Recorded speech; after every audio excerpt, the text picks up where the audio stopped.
¿Listo, hermano Rafael?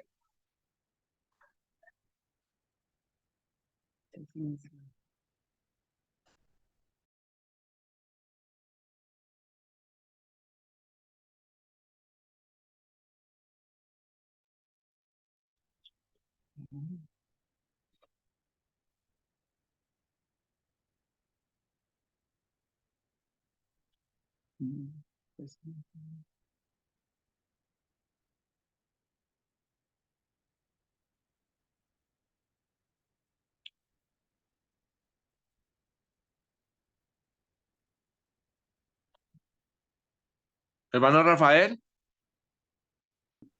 Bueno, ok.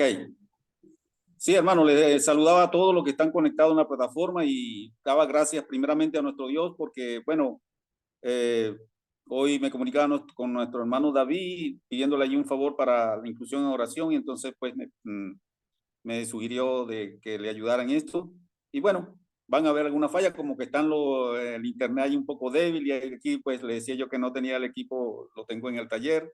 Pero bueno, aquí lo que importante es que vamos a hablar de la palabra, que nos edifique, que nos fortalezca y llevar algunos pensamientos nuestros en la mente, aunque solamente en algunos será recordarlo, en otros afianzarlo, fortalecerlo para que tengamos bien en cuenta esa parte pues que Dios de lo insignificante llega a ser mucho, ¿verdad?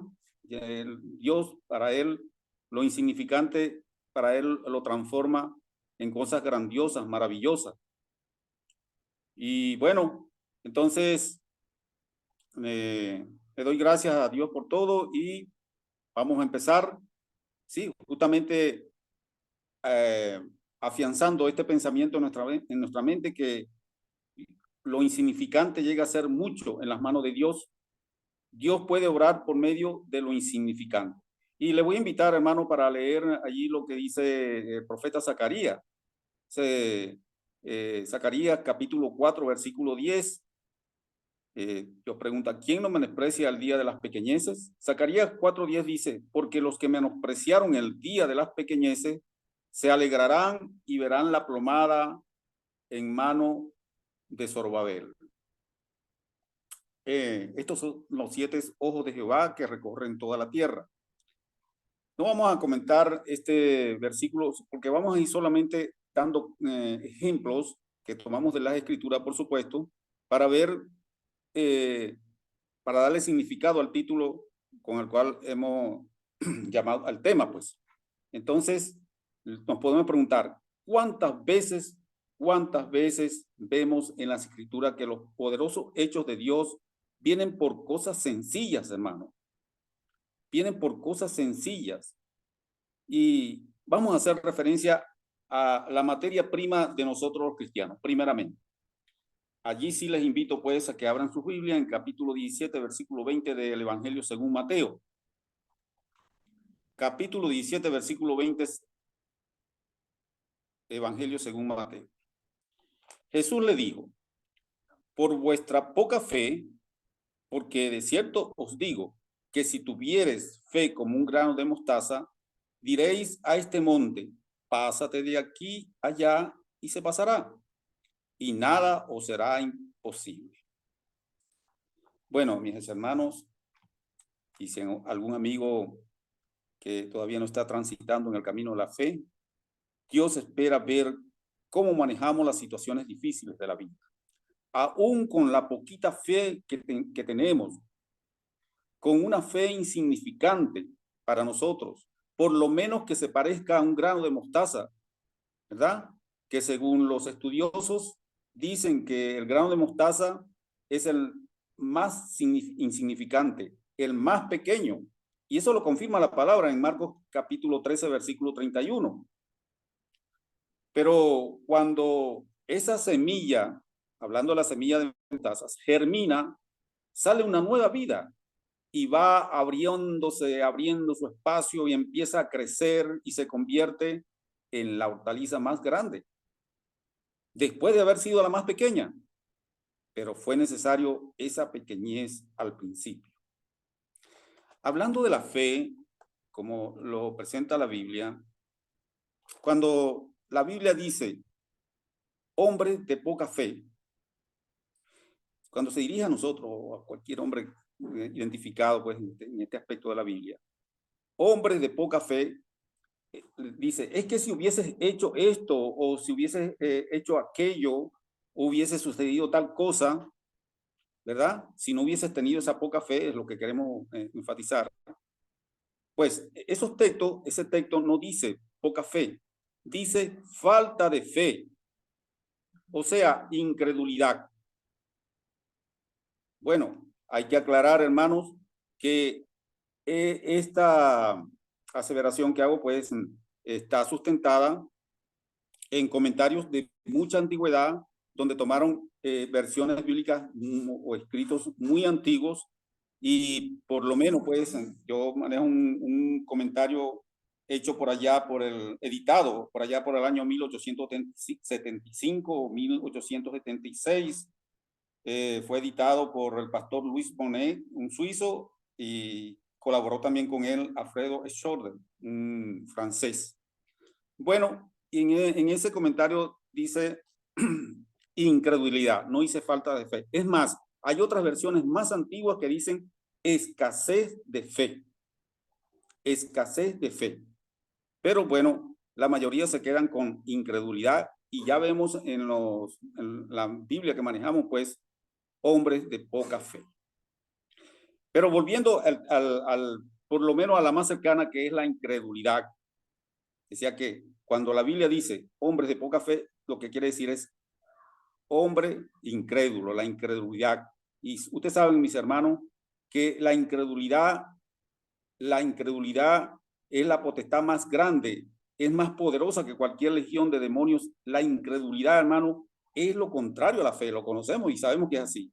Y ella opera en el hombre natural, no en el hombre que tiene el Espíritu de Dios como nosotros, ¿verdad? Por ser hijo de Dios, por ser hijo de Él, por haber creído y obedecido a nuestro Señor Jesucristo. El hombre natural no percibe las cosas que son del Espíritu. Así lo dice la primera carta a los Corintios, capítulo 2, versículo 14. Pero el hombre natural no percibe las cosas que son del Espíritu de Dios, porque para él son locura y no la puede entender, porque se han de discernir espiritualmente. Bien, ese es el primer comentario que hacemos de lo que Dios hace con nuestra fe, aunque se parezca a un granito de mostaza, insignificante para nosotros, ¿verdad? Al verla tan pequeña, pero Dios hace cosas maravillosas viendo esa fe en nuestro corazón. También hay, bueno, tenemos muchos ejemplos. Vamos a recordar uno que está allí en el primer libro de Samuel, capítulo 5, versículo 2. Allí vemos una pequeña sierva de Naamán, capitán del ejército de Siria, pues con su actuación ella le trajo vida y le trajo salud. Salvación no sabemos, pero por lo menos eso es lo que refleja la Biblia. Salud y vida, porque él estaba por morir. Bueno, vamos a leer segundo libro de Reyes, capítulo 5, versículo 2. Y de Siria habían salido bandas armadas y habían llevado cautiva de la tierra de Israel a una muchacha, la cual servía a la mujer de Naamán. Ahora, esto fue uno de esos personajes desconocidos y sin nombre en la Biblia. Era sierva, una joven hebrea y una gran persona, porque lo que hizo quizás otra persona no lo hubiese hecho. Ella era cautiva de ello, estaba presa, estaba retenida allí, vamos a decirlo así. Y ella quizás no hubiese sentido en su corazón el deseo de darle esa información tan vital al esposo de la mujer a la cual ella servía. Bueno, para nosotros ya fue tan grande como fue la reina Esther, como fue Ruth, la moabita, como fue Betsabé, o como fue Sara, Rebeca y Raquel. Dice aquí que estaba al servicio de la mujer de Naamán. Y el versículo 3 dice, esta dijo a su señora, si rogara mi señor al profeta que está en Samaria, él lo sanaría de su lepra. Bueno, hermano, esta muchacha hebrea no estaba en ninguna posición para dar órdenes, pero un buen día dio un suspiro y dijo, ojalá mi señor fuera a ver al profeta en Samaria y si lo sanaría de su lepra. Él sí lo sanaría de su lepra. Y esto demuestra que Eliseo tenía mucha fama, ¿verdad? El profeta era Eliseo. Pues bien, alguien la oyó lo que estaba diciendo esta muchacha y dijo y dio la noticia y llegó hasta el rey de Siria. Esa historia generalmente la conocemos y leemos pues, vamos a leer el versículo 4. Naamán fue y se lo relató a su señor diciendo, esto y esto ha dicho una muchacha que es de la tierra de Israel. El resto de la historia pues ya lo conocemos. Entonces vemos que una joven, una muchacha insignificante, sierva de la mujer de Naamán, tuvo en su corazón esa idea, ese deseo de dar esa información para que su amo, porque también era el jefe del ejército, pues se sanara. Y vemos todo lo que hizo Dios a través de esa información que dio ella para este hombre que tenía lepra. Bueno, dice entonces que el versículo 4, que Naamán fue, así ya lo leímos, y se relató a su señor diciendo esto y esto, y esto lo ha dicho una muchacha que es de la tierra de Israel, y como todos pues sabemos el resto, cuando él obedeció, primeramente se negó, pero luego obedeció a lo que el profeta le mandó, se metió en el río Jordán 7 veces y salió su piel como de bebé. Son casos que vemos pues puntuales. Una joven cautiva no tenía el porqué de darles información, bueno, pero ella pues guiada por Dios y con su buen corazón dio esta noticia. Vamos a ver otro ejemplo o otro caso donde vemos pues que vemos la grandeza de lo insignificante. Y vamos a ir al primer libro de Samuel, capítulo 17, versículo 49, donde podemos ver pues que el joven David, armado solamente con una honda, ¿verdad?, y una piedra, salvó al pueblo de Dios. Ese es el punto acá, al hacer referencia del primer libro de Samuel, capítulo 17, versículo 49. Y lo leemos. Y metiendo David su mano en la bolsa, tomó de allí una piedra y la tiró con la honda e hirió al filisteo en la frente. Y la piedra quedó clavada en la frente y cayó sobre su rostro en tierra. Bueno, hermano, usted bien sabe el resto de la historia. Estimado hermano, Dios le dio la victoria a David, que mató a Goliat. La batalla, como dijo David, era del Señor. Y el gigante y todos los filisteos fueron entregados en manos de David y del ejército israelita. No vale más comentar. Ahí está. El punto es que este David, y vamos a ver más adelante cuánta insignificancia tenía para mucha gente, pues salvó al pueblo de Israel, ¿verdad? Salvó al pueblo de Israel de este gran problema que tenía ahí con los filisteos y en especial con este hombre tan grande como era Goliat. Bueno, allí lo tenemos y podemos buscar más información de él en la Biblia. Vamos a ver otro ejemplo más. Y la mayoría, bueno, hay uno muy bueno que nos llevaría bastante tiempo. Vamos a hablar un poquito quizás si nos lo da, pero vamos a comentar este. Una abundancia de lluvia desciende de una nube que empezó ¿cómo empezó? Como el tamaño de una mano. Primer libro de Reyes, capítulo 18, versículo 44. Primer libro de Reyes, capítulo 18, versículo 44. Doy lectura. A la séptima vez dijo, yo veo una pequeña nube como la palma de la mano de un hombre. Allí está la pequeñez de la nube, como la mano de un hombre. Sigue diciendo el versículo, que sube del mar, y él dijo, ve y di a Acac, el rey, unce tu carro y desciende para que la lluvia no te ataje. Y el versículo 45 dice, y aconteció estando en esto que los cielos se oscurecieron con nubes y viento, y hubo una gran lluvia, y subiendo acá vino a Azerreel. Bueno, simplemente con leer los versículos vemos pues que de la pequeña nube, como la palma de la mano de un hombre, que salió, hubo una gran lluvia. Y bueno, una de las cosas que nos hay en los versículos siguientes, anteriores, dice pues que Elías, profeta, sintió, vio la lluvia antes de caer. Nadie veía nada. Él vio esa lluvia, porque cae lluvia. Y una de las cosas, pues, que entendemos que este profeta estaba en plena conexión con Dios y podía ver lo que cualquier hombre natural no podía ver. Él estaba en perfecta conexión con Dios, está en íntima relación con Dios. El punto aquí, hermano, es este.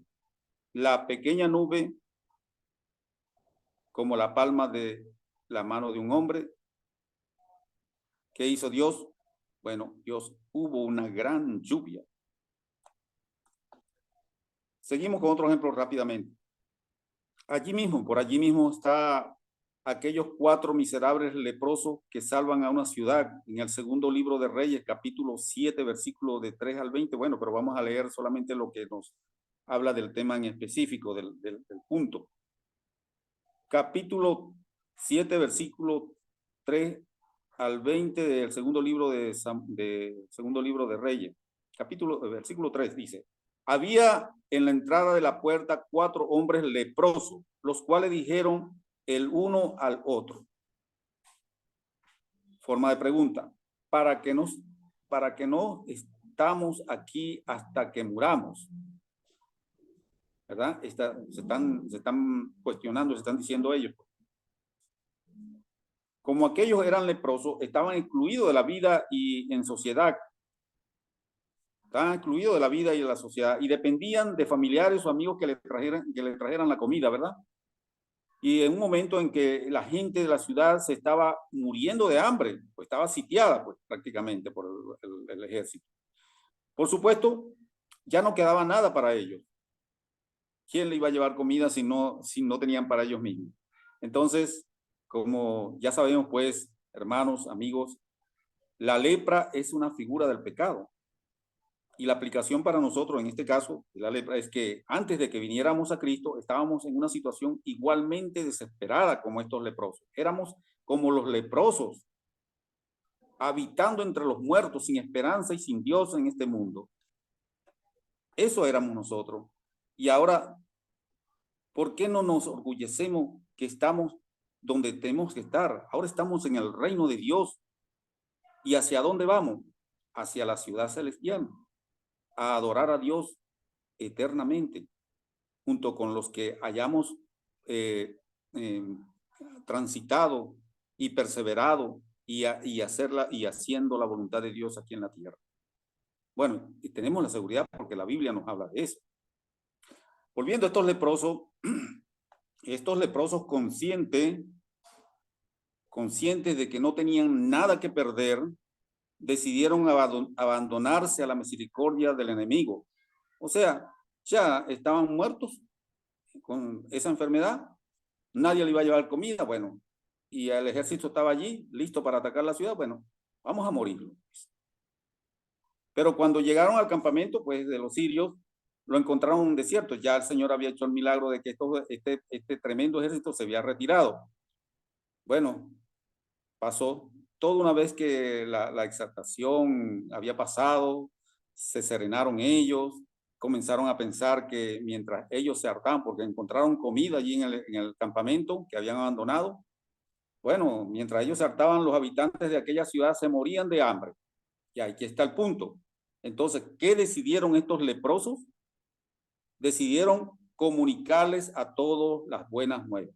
Las buenas nuevas era que el ejército de Sirio ya se había retirado y que podían venir a todas sus provisiones que estaban allí. Entonces vemos pues ese punto tan interesante para nosotros con relación al tema de lo insignificante de estos miserables leprosos, aquella ciudad con sus buenas noticias que decidieron darlas. Bueno, aunque después que se hartaron, primero se comieron, fueron allá a avisarle a todos que el ejército se había ido. Bien claro que de lo insignificante sacamos muchas cosas grandes. Recordamos también que Dios tomó un cuerpo de carne y vino al mundo. ¿Cómo vino? Como un bebé. Dice la palabra en Gálatas capítulo 4, versículo 4. Pero cuando vino el cumplimiento del tiempo, Dios envió a su Hijo, nacido de mujer y nacido bajo la ley. Ya entendemos a cabalidad y tenemos en nuestra mente la grandeza de lo que Dios ha hecho por nosotros, por toda la humanidad. Solo que, bueno, un pequeño grupo, ¿no? Y así encontramos, yendo bastante rápido, encontramos ese gran ejemplo, gran punto de encuentro allí, pues, en Juan capítulo 6, versículo del 1 al 13, cuando se habla de esos 5 panes y esos 2 peces, pues, que el Señor tomó de un muchacho, por cierto, también, para alimentar a una multitud, aunque allí sin la Biblia dice 5,000 en el subtítulo, sabemos que eso no es palabra de Dios, es subtítulo, pero rápidamente se puede hacer un cálculo matemático y se puede llegar a 8 o 9,000 personas, porque dice la escritura que sin contar las mujeres y contar los niños. De este tema, solamente hablar de tantas pequeñeces que hay allí, ¿verdad? Yo solamente lo vamos a leer para tener el recuerdo en nuestra mente. Vamos a leerlo, capítulo 6, solamente vamos a leer del 7 al 9. 7 al 9. Versículo 7 del capítulo 6 de Juan. Dice, Felipe le respondió, 200 denarios de pan no bastarían para que cada uno de ellos tomase un poco. Ellos tenían 200 denarios. Uno de los discípulos, Andrés, hermano de Simón, Pedro, le dijo, aquí está un muchacho que tiene 5 panes de cebada, ni siquiera era de trigo, hermano, y 2 pececillos. No eran peces normales, eran unos pececillos que ya estaban condimentados y eran, según, bueno,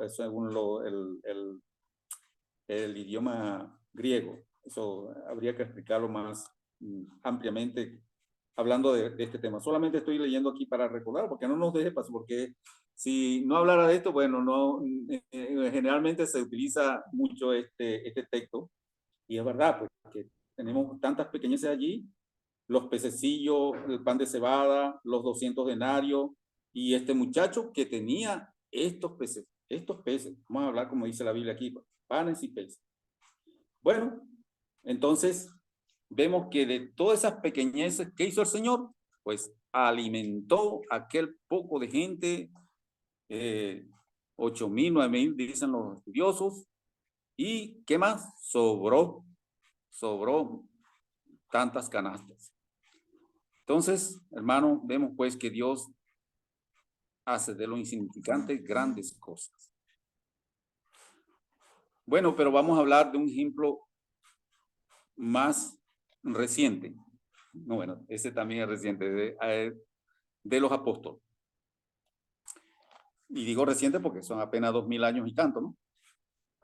Primero estábamos hablando de muchos años ya en el Antiguo Testamento. Bueno, hombres sin letra hablaban con denuedo la palabra de Dios. Hechos capítulo 4, versículo 13. Vamos a leerlo, hermano. Hechos capítulo 4, versículo 13. Si ya lo tenemos, pues vamos a darle lectura. Lo que pasa es que vamos aceleradito por el tiempo. Queremos avanzar lo más ampliamente posible en recordar algunos textos que hacen alusión al tema. Bueno, Hechos capítulo 4, versículo 13 dice: entonces, viendo el denuedo de Pedro y de Juan, y sabiendo que eran hombres sin letra y del vulgo, se maravillaban y le reconocían que habían estado con Jesús. Maravilloso. Sin letra y del vulgo. Significaba pues que los apóstoles no habían recibido adiestramiento formal, no habían recibido la educación dada por un rabino, no habían ocupado cargos formales en los círculos religiosos, en ese tiempo, los círculos religiosos reconocidos. Pedro y Juan, para los 71 hombres del Sanedrín, ¿verdad? Ese tribunal que estaba allí, no eran nadie. Para ellos no eran nadie. ¿Cómo podían, ellos se preguntan, cómo podían hablar con tanta autoridad y convicción? ¿Cómo podían dejar estos hombres, dejar a esos 71 hombres estudiados y no tenían nada que decir? Porque hablaban con convicción, ¿verdad? Hablaban con autoridad. Bueno, la respuesta, ellos habían estado con Jesús. La última parte del versículo que dice, ellos reconocían que ellos habían estado con Jesús, nada más y nada menos. Bueno, seguramente a estos hombres le pasaba por la mente, venía a su memoria las batallas verbales que ellos tuvieron en el pasado con el Señor, con nuestro Señor Jesucristo. Tampoco Jesús había tenido adiestramiento formal, ¿verdad? Y decía batallas verbales porque cada vez que lo enfrentaron en esas batallas teológicas perdieron. Ellos perdieron. Tal vez pensaban en aquellos vergonzosos tiempos que habían pasado. Pero resulta, hermanos, ahora estaban allí Jesús multiplicado. No por un hombre, sino por muchos. Oye, qué humillante posición para ellos, que se la daban de saber todo. Y tenían que saber todo porque eran estudiosos. Tenían que dirigir al pueblo allí, el pueblo de Israel.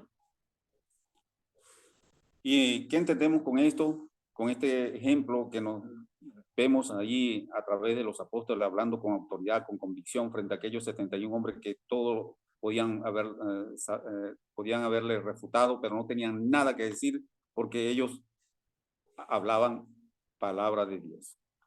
Podemos aprender, hermano, que cuando Satanás nos hace la vida difícil, rápidamente se hace evidente si estamos o no estamos en Cristo. Eso lo podemos evidenciar rápidamente. Cuando se nos hace la vida difícil, podemos ver, evaluar esa parte, si estamos o no estamos en Cristo. Bueno, vamos a seguir a ver qué el tiempo nos permite. Por aquí hay muchas cosas que hablar con respecto a este tema.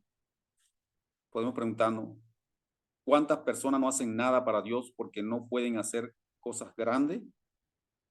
Sí. No, lo que estoy haciendo es muy pequeño para Dios. Queridos hermanos, ¿qué tenemos a la mano? Lo que tengamos, vamos a utilizarlo para Dios y vamos a hacerlo con diligencia. El que es fiel en lo poco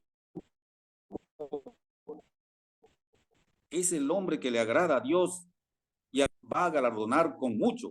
Mateo 25, 14 al 23 o Mateo 11, 25 al 26. Si estoy equivocado, ahí me lo corrigen. El punto es este. En aquel tiempo respondieron Jesús, dijo, te alabo, Padre, Señor del cielo y de la tierra. No, estoy leyendo Mateo capítulo 11, versículo 25 y 26. La anterior cita era para sustentar el argumento de que el que es fiel en lo poco, es el hombre que le agrada a Dios. Podemos verificar en Mateo en capítulo 25, versículo 14 al 23. Y de lo que le voy a hablar ahora está en Mateo capítulo 11, versículo 25 al 26, cuando dice, en aquel tiempo respondiendo Jesús dijo, te alabo, Padre, Señor del cielo y de la tierra, porque escondiste estas cosas de los sabios y de los entendidos y las revelaste a los niños. Sí, Padre, porque así te agradó. Hermanos, vemos fuertes contrastes.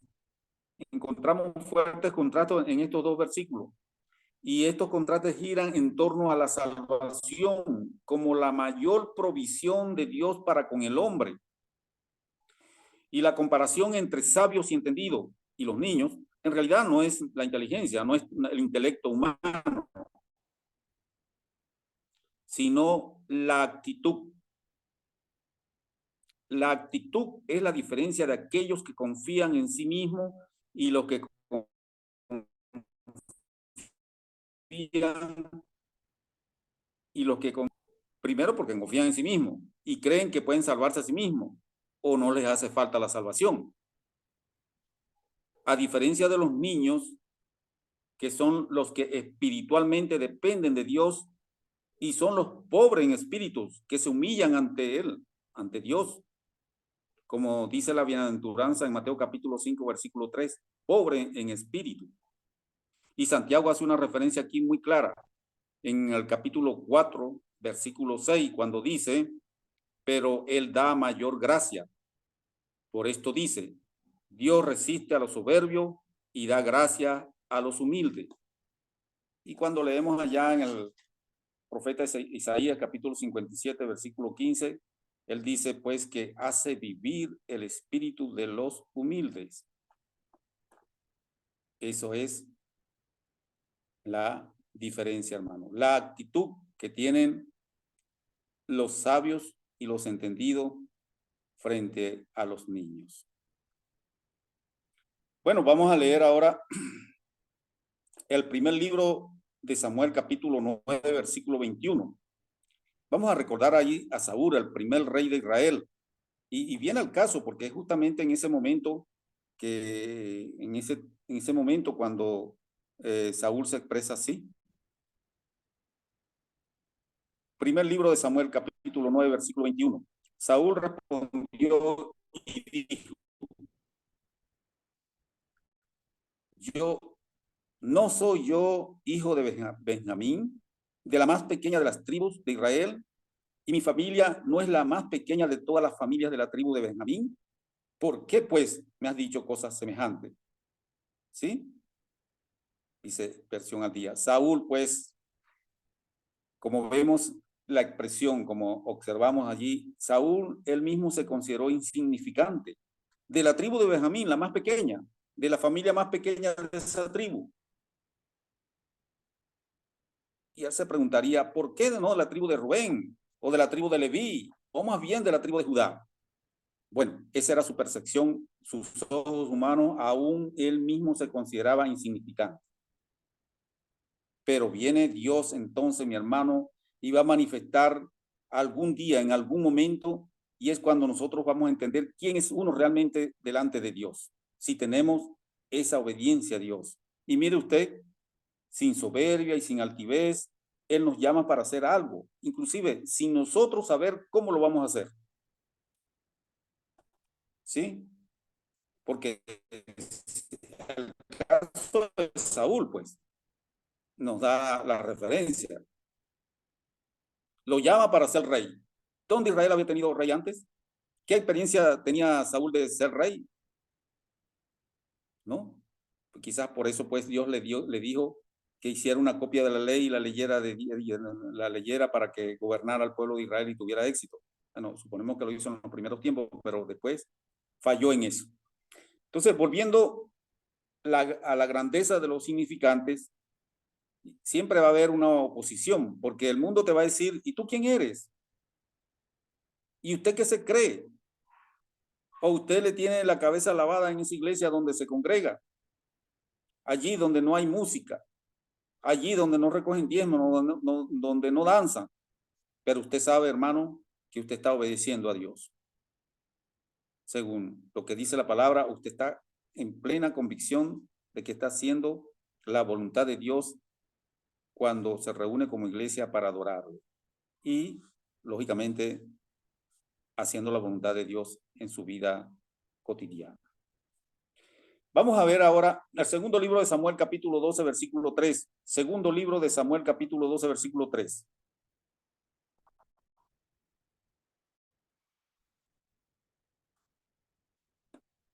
Vamos a hablar.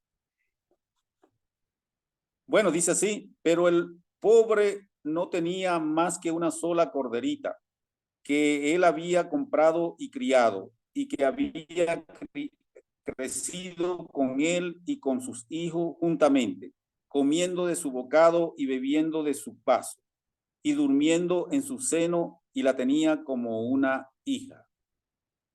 Pueden leerlo, repetirlo, hermano, pero vamos a hacernos una pregunta acá. ¿Quién era esa insignificante oveja? Dice corderita, pero es lo mismo. ¿Quién será? Bueno, segundo para que contestemos mentalmente. Bueno, Betsabé. Esta mujer, Betsabé, tuvo una vida accidentada. Una accidentada vida, y bien accidentada, ¿verdad?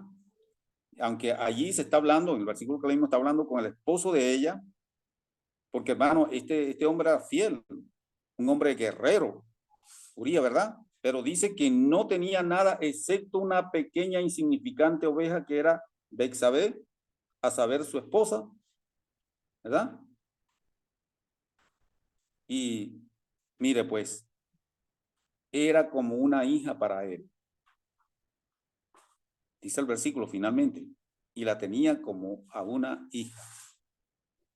Preguntamos rápidamente para responder también. ¿Cómo se llama uno de los hijos de Betsabé? De Betsabé y Uría. Quizás no le pasa ninguno por la mente, hermano. Ningún nombre de un hijo de Betsabé y Urías. Bueno, si lo invitaron a café, perdieran. Porque no tuvieron hijos. No tuvieron hijos. ¿Qué podemos concluir con Betsabé? Bueno, Betsabé era una mujer insignificante. Ahora, comete un error, adulterio, y queda embarazada. Le agrega más insignificancia a su vida. ¿Y cuál es el punto aquí? Bueno, esta mujer insignificante, con problemas tan terribles, vemos cómo Dios hace las cosas, hermano. Vea cómo Dios puede traer a restauración a una vida así. Bueno, porque siempre hay buenas noticias. Siempre hay buenas noticias de parte de Dios. Dios es galardonador de los que le buscan. Dios es misericordioso. Él se deleita en hacer misericordia. Él se deleita en hacer misericordia. Esta mujer, ella va y se arrepiente. El niño de ese embarazo murió y Urías muere en el frente de batalla. Prácticamente, o sea, en la práctica lo mandó a matar David, pues. Lo puso ahí al frente. Bueno, mire cómo Dios hace las cosas. De pronto ella estaba libre para poder casarse con David, después de todos aquellos embrollos que había en su vida, se casa, y ¿sabe usted quién es el que nace allí? Nace Salomón. Y todo, Salomón tiene un poco de hermanos ya naciendo, tenía muchos hermanos. Todos se porque unos dicen que en 5, 14, no sé, total. Y pasa por nuestra mente, ¿qué iba a suceder a David en el trono? A nuestros ojos humanos, pues cualquiera de ellos, menos Salomón. Cualquiera de esos que ya estaban grandes allí. Menos Salomón. Salomón venía manchado de esa relación de pecado. Pero fue el tercer rey de Israel y su mamá Betsabé, esta mujer terminó estando en la familia real. Terminó allí en la familia real. Ahora, ¿qué hubiésemos dicho nosotros con respecto a Betsabé? Bueno, seguramente hubiésemos dicho, vamos a perdonarla, pero que no entre en la familia real. Y mírela allí está en la genealogía de Cristo. Qué grandeza hay en lo que algunos llaman insignificante. Bueno, hermano, el punto aquí es que recordemos lo que dijimos al principio, que Dios hace grandes cosas de lo sencillo. Dios no nos va a pedir más de lo que podamos hacer. Dios siempre ha hecho cosas grandes con cosas muy pequeñas. Nosotros lo que tenemos que hacer es el trabajo. Hagamos el trabajo que tenemos que hacer, ya sea en la iglesia, ya sea en el sitio de trabajo que tengamos, en cualquier situación, solo como si fuera para Dios, en todo caso. Y recordar que Dios siempre va a llevarnos a la victoria si perseveramos en lo que consideramos a veces insignificante o porque tengamos alguna situación en la cual queramos medir nuestra fe y la encontremos como un granito de mostaza, el Señor va a ver eso y de allí va a ser grandes cosas. Lo insignificante llega a ser mucho en las manos de Dios. Dios puede orar por medio de lo insignificante. Ese era el punto que queríamos defender. Hay muchos ejemplos y grandes que pueden ayudar en todo esto. Pero vamos a quedarnos esta tarde con esto, hermanos, y dándole gracias a Dios por su palabra. Hermano David. Gracias a Dios primeramente y también a nuestro hermano Rafael por tan excelente reflexión.